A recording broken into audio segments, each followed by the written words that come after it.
Alright, ready?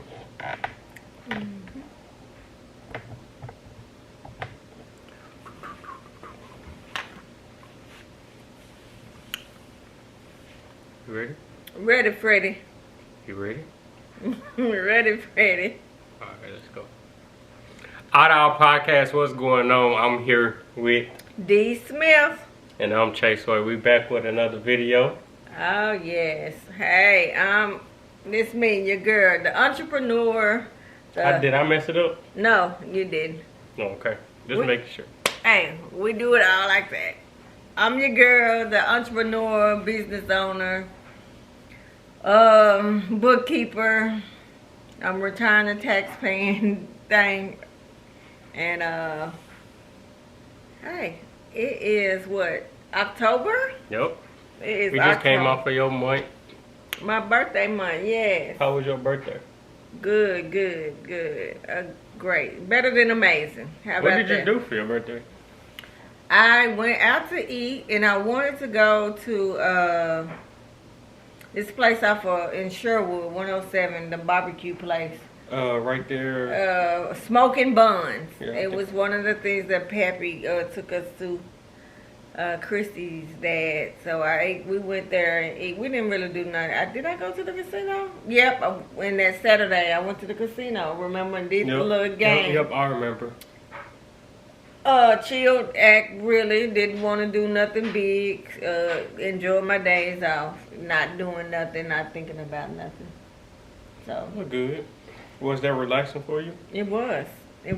And I feel like I need another relaxation. Because after that, I've been grinding ever since. So, tax deadline stuff, the first year, I had an extension on taxes. And so, did that and got that off my plate. So now the next thing is to get the books organized. So that's what I'm going to be working on. I suppose they had started last week, but I didn't. So I'm gonna work this weekend. Is just gonna be me focusing on that and jump starting that to get all my stuff together, get all my business stuff, because we are doing S corps taxes. So I need to get more educated about that and how to keep my stuff up.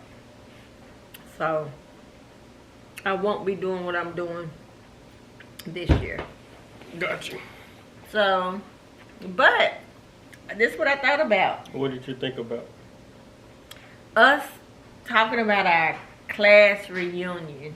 Okay, On this we can talk about episode. that. Yes. We can talk about the class reunion. Yeah. So. Want me to go first? Yeah. Well, we want to introduce the people before you go. So, it's ironic that this year made my 30th class reunion and My 10-year class reunion. yes, so we both had our reunions in this month, October. So, yeah, let's go with you first because I hadn't had a chance to see how your reunion went. And Yeah, so my 10-year reunion, it was, our events was the football game. Then after the football game, we was going to all go to Brewski's in North Little Rock. And then Saturday was the school tour. Then after the school tour, it's either the state fair or you do what you want to do. And then later on that night, they went to the Dogtown, wherever that was, in North Little Rock. I guess they had food trucks and all that down there. Intentionally, well, I had all intentions to go to every event, but I didn't go to every event. I didn't get back in time to go make the football game, so I wasn't going to catch the football game, and I was waiting on Maisha to make it back to Arkansas and have the option to take a nap or not. Because I know I wasn't going to go in there with just me and Alana. It was going to be me, Khadijah, and Maisha. So once we all showed up on time, everybody said hey to everybody. And me and Alana, first person I met, it was a guy that we both understood we had playaways and we had girls and stuff like that. So that's the first person I ran into. And first thing he said to her was like, "You just don't know that you have a good man. Chase is a good dude right here." And I was like, "What's up, super dad?" And that was the first person that I introduced Alana to. And it went from everybody coming up to me, we saying hey and whatnot, and everybody telling Alana, "You just don't know that you talking to somebody, or Chase is a good dude, or Chase is what did Alana say?" Cause she said it. She was like, everybody just kept coming up to me. It's like, Chase is a good dude. He a good man. Take good care of him, cause I know he treating you right. I know he be giving you good advice. She said something else, but that's what she was hearing as I was introducing her to other people. And then, like, I wouldn't even be talking; they'd be talking to her. Right. And after the event, like the whole Brewski things, it was cool to see everybody. Yeah. I really didn't talk to too many people, simply because out of respect for Alana. We created a boundary of don't be in somebody else's face that you know that they have had a crush, or you know they still kind of have a crush on you. So it wasn't like I was putting her in comfortable positions where I had to explain who was her and be like, "Oh, well, let me also let you know that she liked me too." So I ain't gonna say we stayed away from everybody, but we was in the same vicinity. But we was mainly towards, like, so Brewski's, when you go in, everybody was in the front. And then once you go around that corner, that little bar before you go downstairs, we was right there at that little bar by the DJ. Yeah. Okay. So everybody was in the front, but we spoke to enough people where I said I at least said hey, and I introduced her to a lot of people. Other than that, it was just like letting people know that I'm proud of them. And that was about it. Yeah. That's how my class reunion went. Because I didn't go to none of the events Saturday. Right. I tried to make it to the tour. I got up at 8. I got up at 9:30 to put a parlay in and went back to sleep. And then Kyla called me and was like, "Hey, are you with Maisha and Khadijah?" I said, "No, I can't be up that early." Because they went to brunch or something? No. Oh, so normally I don't drink when I'm out with Alana, but Brewski's I did drink. So we had, I want to say 4, what are they called? Lemon drop? Lemon drops. And then we had 2 shots, a piece of either Don Julio or Patron. So we did that, ate that. I'm trying to see, what did I eat? I just had a burger, so I didn't eat at Brewski's.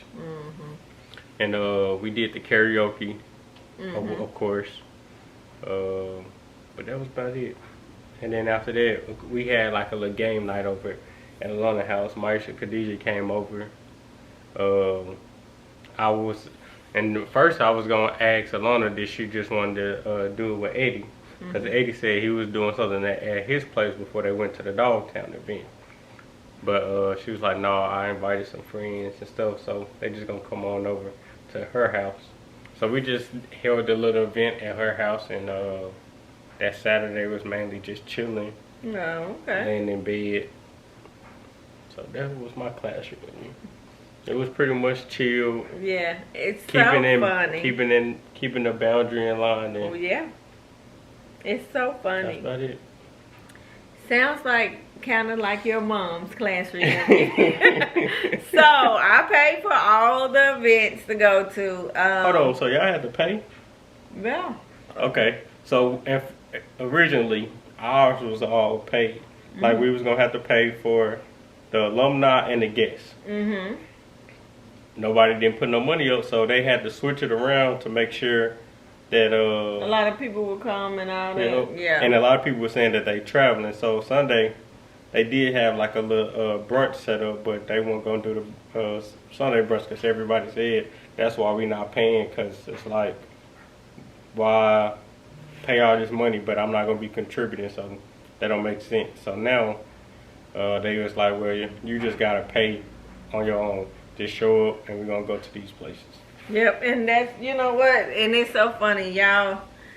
This right here is going to tell you the difference of how our generation, and this every bit of this Eye to Eye podcast, because that's what we like to see, the different generations and how we think. Because we are so, we want a nice thing. This is our 30th class reunion. Oh, we should go, you know, do this, but it takes money. So, you set the fee for you and your spouse or whatever, and everybody was, you know, had to pay. I think ours was like $125. Yeah. So everybody was like, well, where the $125 going towards? What are we doing? Da da da da. And then she had it broken down, and this also went for Joe's class reunion last year. It was around the same time, and they went to a spot downtown on a meet and greet and had, you know, food, you know, everybody come there. That Saturday, what did they do? A picnic or something? And then at night you have a formal thing. And that was at the country club, that golf thing right there on JFK. Mm-hmm. And so then, you know, you have the photographers and all that. And then it also includes your t-shirt. So they have your t-shirt that says, you know, your 10 reunion. So I got out each one of my shirts. 10, we did a 20, we did a 25, and then it's 30. 25, all we did was a picnic. You know what I'm saying? But, so, number one, what threw us off was because we're older and people doing things. Some people still have kids. So, it's more likely to do it in the summer versus October. Because you got a lot of people that don't stay here, you know. So, needless to say, we didn't have a big turnout. And so, Friday, we were supposed to be at Bar Louie's. And it closed that Monday. Wow, that's interesting. Yeah, so we ended up being at Brewski's. So, we had in North Little Rock. So, we had that downstairs. So I went to, and Liz was like, hey, I can't make it. I got to go to work, you know. So we ended up, she didn't come to Brewski. So we did the meet and greet there. I got my little package, my t-shirts. Because, you know, again, I paid for me and Joe. Joe didn't even come. So I went by myself. And it was good to see the people that were there. Just so happened, and I'm not going to make this a racial thing. It's just what it is. So don't, you know, feel some type of way when I say this. But my white classmates were there at Brewski's. They wasn't there for the event because they didn't pay for it. They just so happened to be out. And it was like 2, 4. It was about 8 of them, maybe. Yeah. 7, 8. And they were up there, and they were just like, yeah, we graduated with them, but we didn't pay, da da da. So by the time I made it there, it was they wanted to do a group picture. So Miranda was like, y'all come on. So everybody went down there and took the picture. And so we karaoke. They did the karaoke. I did. Darlene did. She did one, and a couple of more people did karaoke. And we made the meet and greet free. So it was like the ones that didn't pay or couldn't and feel like they couldn't, y'all still show up. So was you on the school board or anything? No, and that was my thing. I didn't know who I was on there, but I just felt like it could have been better. Yeah.